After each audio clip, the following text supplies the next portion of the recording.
Students, BCom part first year EAFM second भारतीय banking एवं वित्तीय व्यवस्था के अंतर्गत पिछले व्याख्यान में मैं आपको बता रहा था भारतीय रिजर्व बैंक के बारे में, आपको विस्तार से बताया था, जिसमें मैंने रिजर्व बैंक की सफलताएं, असफलताएं, रिजर्व बैंक की जो है साख नियंत्रण नीति इत्यादि के बारे में आपको विस्तार से समझाया था। आज हम चर्चा करेंगे राष्ट्रीय कृषि एवं ग्रामीण विकास बैंक नाबार्ड। देखिए, मार्च 1979 में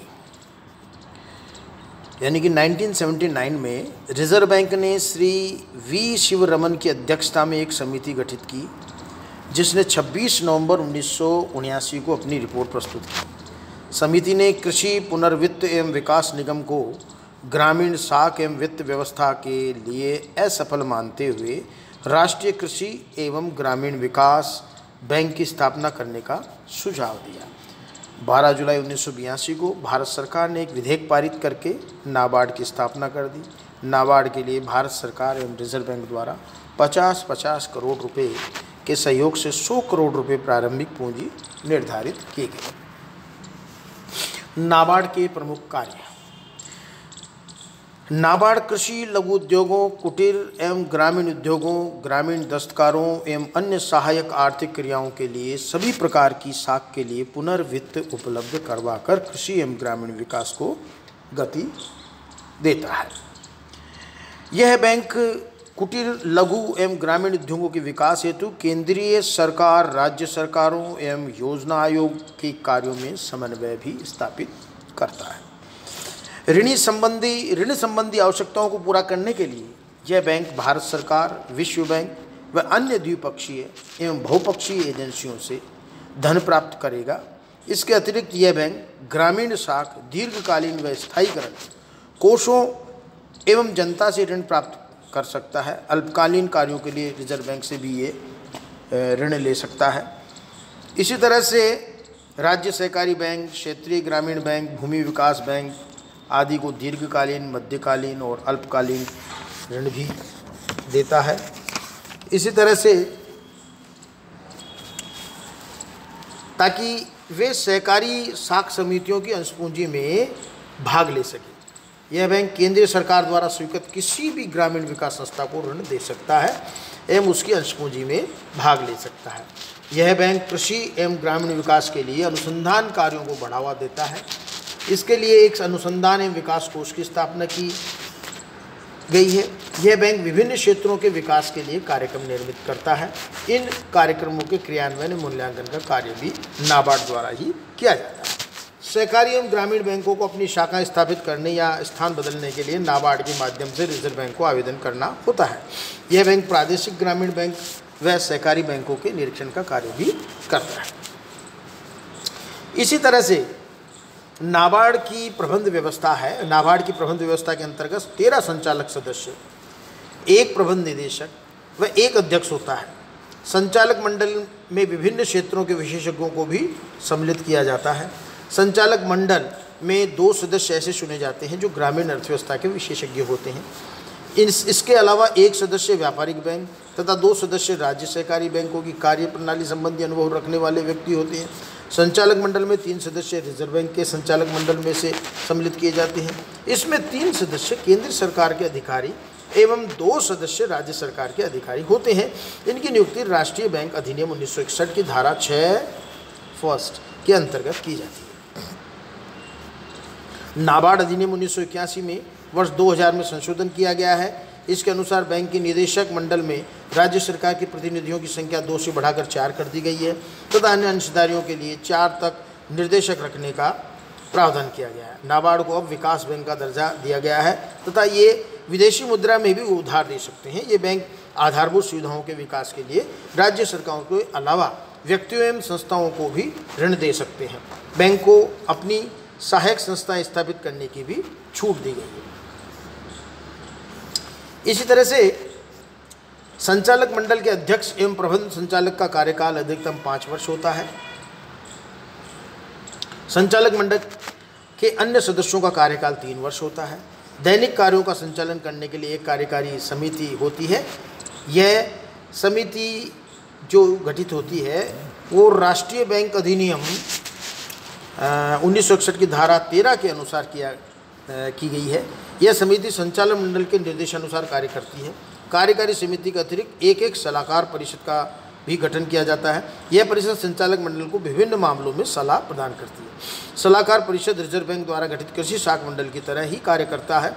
इस बैंक में प्रबंध निदेशक के अतिरिक्त 3 मुख्य प्रबंधक, 1 महानिदेशक तथा 14 महाप्रबंधक भी होते हैं। विभिन्न क्षेत्रीय कार्यालयों के संचालन के लिए बैंक ने 5 उप महाप्रबंधकों की नियुक्ति भी की है और सन 1984-85 में बैंक ने इम्फाल यानी मणिपुर व गंगटोक सिक्किम में 2 और उप कार्यालय खोले हैं। दिसंबर 2000 में नाबार्ड एक्ट 1981 में संशोधन कर इसके कार्य क्षेत्र का विस्तार किया गया है तथा इसे पर्याप्त स्वायत्तता भी दी गई है। नाबार्ड के जो वित्तीय स्रोत हैं उनमें अंश पूंजी प्रमुख है। अंश पूंजी में नाबार्ड की स्थापना के समय इसकी प्रदत्त पूंजी 100 करोड़ रुपये निश्चित की गई थी। इसके अंतर्गत 50% अंश केंद्रीय सरकार द्वारा तथा 50% अंश रिजर्व बैंक द्वारा क्रय किए गए। नाबार्ड अधिनियम की धारा 4(1) के अनुसार यह पूंजी 500 करोड़ तक बढ़ाई जा सकती है और 97-98 में नाबार्ड की प्रदत्त पूंजी को बढ़ाकर 2000 करोड़ रुपये कर दिया गया। इसके लिए केंद्र सरकार 550 करोड़ रुपये व रिजर्व बैंक 1450 करोड़ रुपये हिस्सा राशि देगा। दिसंबर 2000 के संशोधन में इसकी अधिगत पूंजी बढ़कर 5000 करोड़ रुपये कर दी गई है। नाबार्ड के संचालक मंडल में राज्यों का प्रतिनिधित्व बढ़ाया गया है। यह संशोधन 1 फरवरी 2000 से लागू हो गए हैं। 31 मार्च 2017 को नाबार्ड की अधिकृत जो अंश पूंजी है वो 6700 करोड़ रुपये की तथा चुकता पूंजी भी 6700 करोड़ रुपये की ही थी। इसी तरह से प्रारक्षित निधियां एवं अधिशेष भी इसके वित्तीय स्रोत हैं। नाबार्ड को अपनी साधनों का 3% बाद प्रारक्षित निधियों एवं अधिशेषों से मिलता है। जून 1983 में बैंक की प्रारक्षित निधियां 122 करोड़ रुपये थी, जो 31 मार्च 2017 को बैंक के प्रारक्षित कोष जो है 24,771 करोड़ रुपये के करीब हो गए। इस तरह से विशेष ऋण कोष नाबार्ड ने भी रिजर्व बैंक की तरह ही 2 विशेष ऋण कोष स्थापित किए हैं। प्रथम राष्ट्रीय ग्रामीण ऋण दीर्घ अवधि परिचालन कोष और दूसरा द्वितीय राष्ट्रीय ग्रामीण ऋण स्थिरीकरण कोष। 1989-90 में इन कोषों में 5,655 करोड़ रुपए की राशि थी, जो कि 31 मार्च 2017 को ये बढ़कर 16,078 करोड़ रुपए हो गई। इसी तरह से इसकी प्रमुख वित्तीय स्रोतों में जमाई भी है। 1982-83 में बैंक की जमाई 11 करोड़ रुपये थी, जो आपके 31 मार्च 2017 को बढ़कर 1,94,415 करोड़ रुपये हो गई। इस तरह से बॉन्ड एवं डिबेंचर भी यह इशू करके अपनी पूंजी प्राप्त कर सकता है। यह बैंक बॉन्ड और डिबेंचर भी जारी करता है। बैंक ने 12 वर्ष की अवधि के सममूल्य वाले बॉन्ड भी जारी किए हैं। इन पर 8.25% की दर से ब्याज देय होता है। इस मद से 1982-83 में 400 करोड़ रुपए प्राप्त हुए और 2016-17 में बॉन्ड से 50,538 करोड़ रुपए जुटाए गए। इस तरह से बोरोविंग उधार भी ले सकता है। यह बैंक भारत सरकार और रिजर्व बैंक से उधार राशि प्राप्त करता है। जून 1984 को बैंक द्वारा उधार प्राप्त राशि 2,422 करोड़ रुपये थी, जबकि 2016-17 में ये राशि 34,927 करोड़ रुपए के करीब थी। तो इस तरह से ये जो है अपनी वित्तीय व्यवस्था करता है। साथ ही नाबार्ड के ऋण कार्यक्रम में आपके अल्पकालीन ऋण कार्यक्रम भी है, मध्यमकालीन भी ऋण है, इसी तरह से दीर्घकालीन ऋण भी है। और नाबार्ड की स्थापना का मुख्य उद्देश्य, जैसा आपको मालूम है, कि ग्रामीण एवं कृषि विकास के लिए एक शीर्ष संस्था की स्थापना करना था, ताकि कृषि एवं ग्रामीण विकास के समस्त कार्यक्रमों के समन्वित ढंग से संचालित किया जा सके। यह बैंक फसलों का विपणन करने, उर्वरकों का वितरण करने, मौसमी कृषि कार्यों के लिए ऋण देने, सहकारी चीनी मिलों के लिए कार्यशील पूंजी की व्यवस्था करने, हथकरघा बुनकर समितियों, औद्योगिक सहकारी समितियों, ग्रामीण कारीगरों आदि के लिए सहकारी बैंकों व अन्य संस्थाओं के माध्यम से ऋण प्रदान करता है। अल्पकालीन ऋण की स्थिति जो थी इसकी 2010-11 में यह 34,196 करोड़ रुपये थी, जो कि आपके मार्च 2017 को अल्पकालीन व मध्यकालीन बकाया ऋण जो है 73,553 करोड़ रुपए हो गई। इस तरह से मध्यमकालीन जो ऋण है वो 31 मार्च 2017 को मध्यमकालीन ऋण की बकाया राशि 1,065 करोड़ रुपए थी।